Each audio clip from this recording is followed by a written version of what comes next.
Hey there, Alistair here, back in the workshop. Fantastic spring day here in Perth. That's the one thing actually, I had a lot of confusion, I think, as to where I am in the world. So I'm in Perth, Western Australia. So, because a lot of people were getting a bit confused with the dollar sign in front of some of the pricing on Instagram and Facebook. So yeah, Perth, Western Australia. I will ship anywhere in the world. So if you're interested, if you're in the UK or whatever at the moment, make sure you make the most of the exchange rate at the moment. I think it's like 50, 51, 52p to the dollar. So you're getting basically one of my knives for half. Say if it's a $300 knife, say for argument's sake, yeah, looking at $150. £150, sorry, £150 for one of my $300 knives, because obviously your exchange rate is so good. Shipping, on average, you're normally looking at around about $50 to ship to the UK, and I normally use just this normal Oz Post, which I think then goes over to Royal Mail on once it gets to UK. Yeah, and that's, as I said, around about £50, so around about £50. I'm getting really confused. Pounds, dollars. So 50. No, again, $50, and that works out about £25. Got there in the end. That's the other thing. Oh yeah, website. Thank you to Tristan, who has been working flat out. And my website is now up and running, so that's companionknives.com.au. Pretty sure it is, or is it Companion Knives? Yeah, it is companionknives.com.au. I'm new. This is all new to me, so you have to bear with me a little bit. What has been going on? I've been pretty busy actually. I've had quite a few orders, but I will be stopping taking some orders as of this week. I'm due to go on a little bit of surgery in the middle of this month, so I don't want to take any more orders now, otherwise I'm not sure how long I'm going to be out of action for, so yeah, I won't be taking any more orders, but if you want to keep emailing them through to me, and I will reply. And if you're thinking of getting a knife or whatever, just let me know, and then obviously once I'm back up and running again, then I shall email you and let you know that I'm back in the workshop and back to making a few knives. So we'll start off with a few that I've got on the go at the moment. I've got this one, which is a Tracker XL. Now, actually, I'm just going to put a little bit of tape. Sorry about this. I'm going to put a little bit of tape on this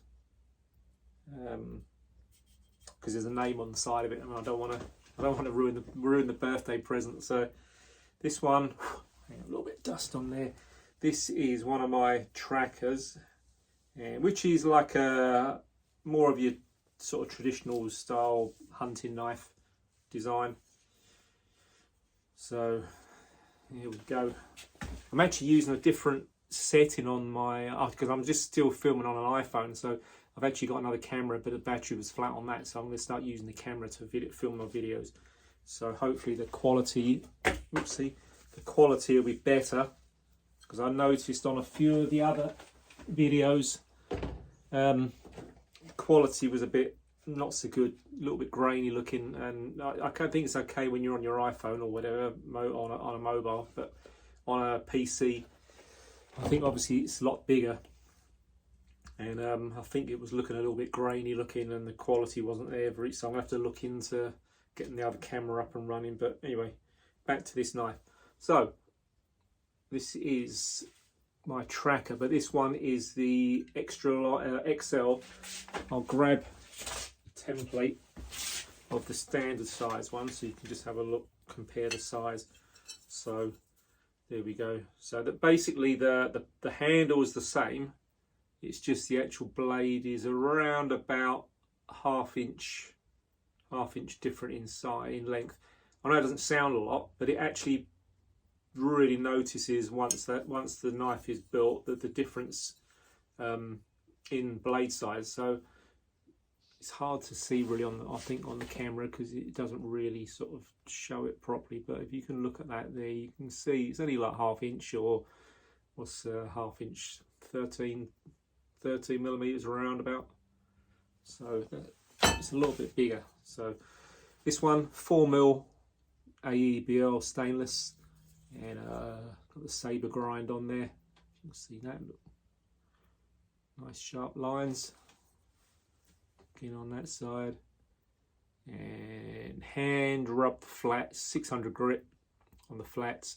And the bevel there is A30 Trizac belt, which is getting to that point where it's almost polishing, but it's still leaving the grind pattern on there, which is like what I was looking for really. I'm not a fan of like mirror finish. So anyway, there's the handle. That's some camo, 3-color camo G10, which is really cool. As I think I've said before, I think I had one like these on one of the other videos, but I am a wood guy. But I must admit, I do like this G10, this camo G10. I think has got a cool look to it. And if you're going for a knife that you want a more waterproof knife, as I said, I think in the other video, then this stuff is the stuff to go for.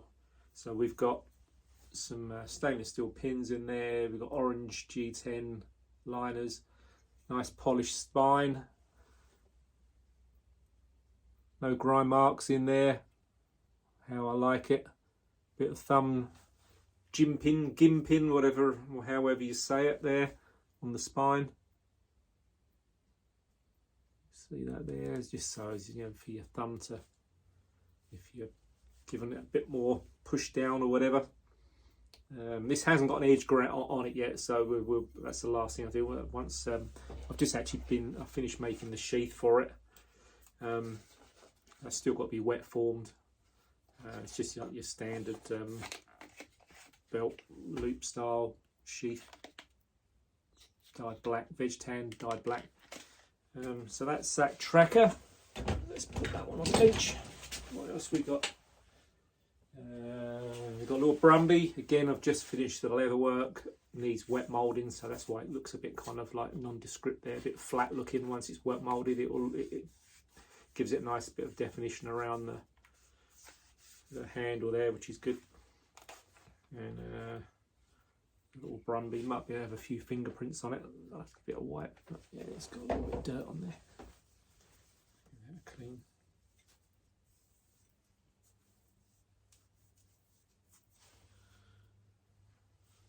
Got this one here.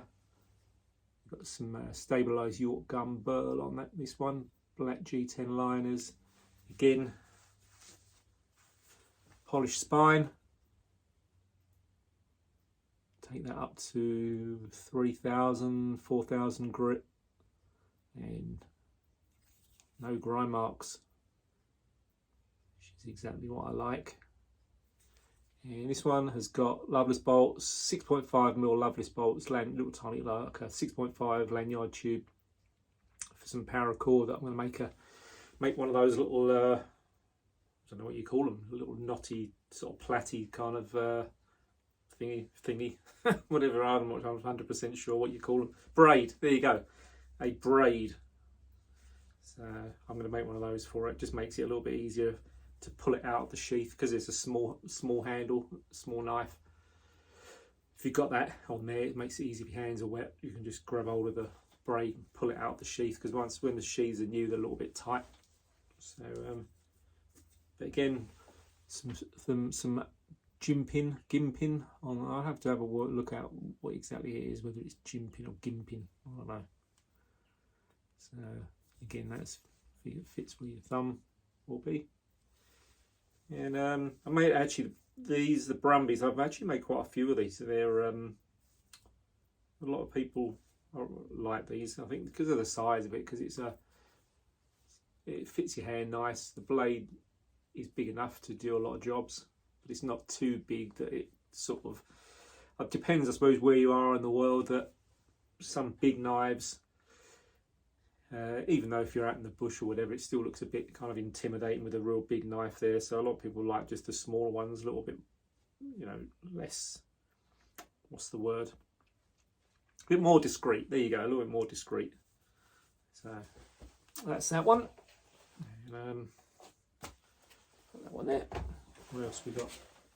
We've got this. Actually, this is another one in the camo, but this one is actually four colour. I've made about 4 of these, and all in the same. That Brumby, that was AEBL as well, 3mm AEBL stainless sabre grind, and yeah, this one is one of the Bushwood originals. So hand sand is 600 grit on the flats. Again, the bevel is finished on the A30 Trizac, and this one has got the bigger 8mm Loveless bolts. This looks more focused on my face than it is on the. Is that better? Has that got it? I'm not sure. But anyway, 4 colours as opposed to that one. You can see the difference. That one's a 3 colour. This one's 4 colour. Both look cool. This one's got tapered tang. So I think it's what was this one? 3.4mm AEBL, and I took that down to 1mm on the spine there. Now a lot of people might be thinking, "Ooh, 1mm, that's fairly thin. It's weak in the knife." But if you feel that even when at 1mm, how strong the AEBL steel is, and then stick some G10 on each side of it, and you are not gonna break this handle. No way. You physically couldn't snap that if you tried. Even this, although this one is a fairly slimline profile, that's what I was going for on this one. I've made a few in different handle widths, so some of them are a little bit fatter. This one I went with a more slimline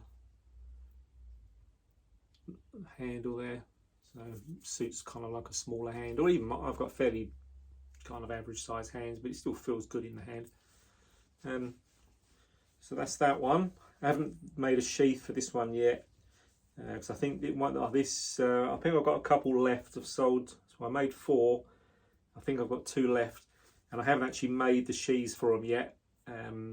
Just if someone wants one, then they're left-handed, then I'll make a left-handed sheath. If they're right-handed, I'll make a right-handed sheath. So that's why I haven't actually made any of the leather work for it yet. You can see nice plunge lines there, like you see it. I don't think that's focusing real well, is it? It's fuzzy, like the background is sharper than what it's looking at the knife, but never mind. So that's that one. And finally, again, how many did I make? 2 or 3 of these. Again, it's in the sheath, a bit tight, this one, but it will loosen up once it's wet moulded. So yeah, there's the sheath. It's only a small one, not wet moulded yet. That's why it looks very flat. But this is one of the little wood carvers which I made a few months back. I made 2 or 3 of them. I think it was 3. I can't remember now. But this one's sold.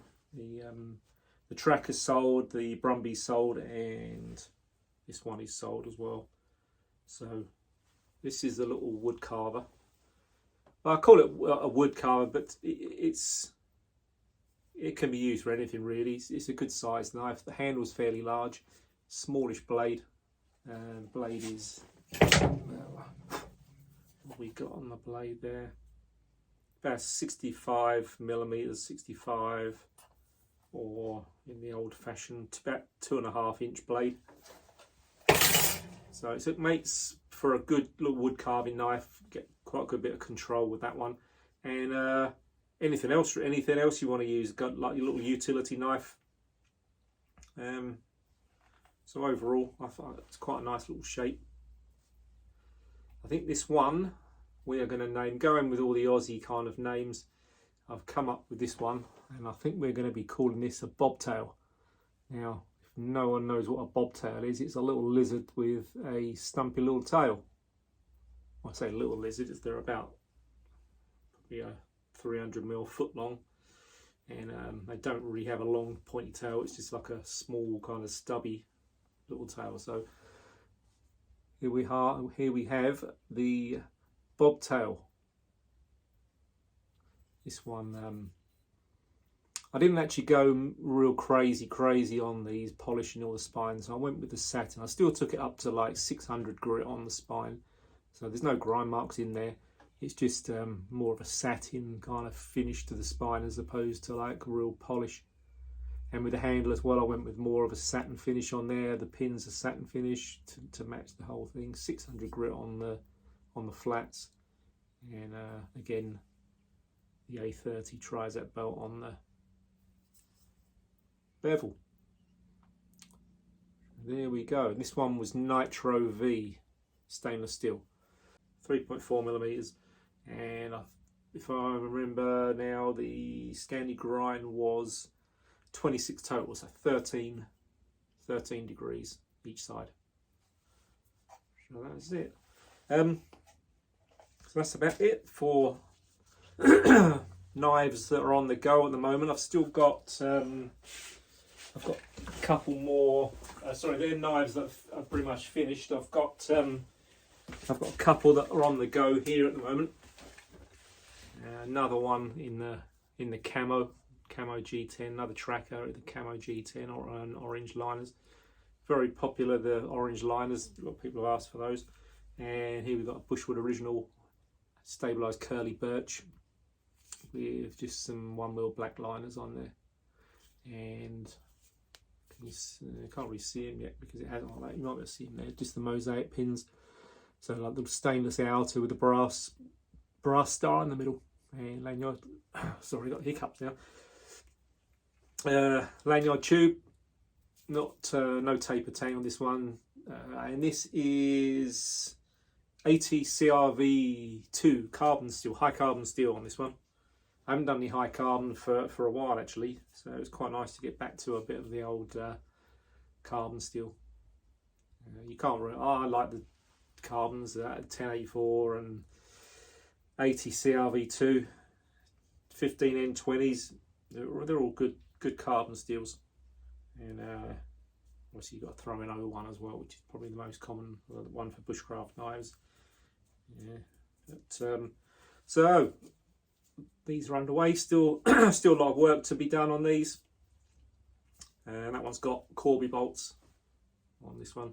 This one's going to be heading off to the UK, and this one's staying in Perth. So I think that is around about it for now. Can't think of anything else. But once again, thank you very much for all the subscriptions and the likes and the private messages. I tend to still get more private messages rather than messages on the YouTube. What do you call it? Below the video, whatever, where all the questions and comments come up. I still seem to get more direct messages than I do on the actual video itself, but that's all good. Still some crazy comments, which is funny, but take the good with the bad, as they say. And so that's about it. Anyway, I'm going to get back to sand grinding and sanding these. Hopefully get these finished off today at some point, and then leather work, and these are another 2 out the door. So once again, thank you very much for watching the videos. Had some good comments on people saying they like the videos, and as I'm still new to making all this kind of stuff, so bear with me, and they might get better, I don't know. But anyway, I shall see you on the next one, and stay safe. Cheers. See ya.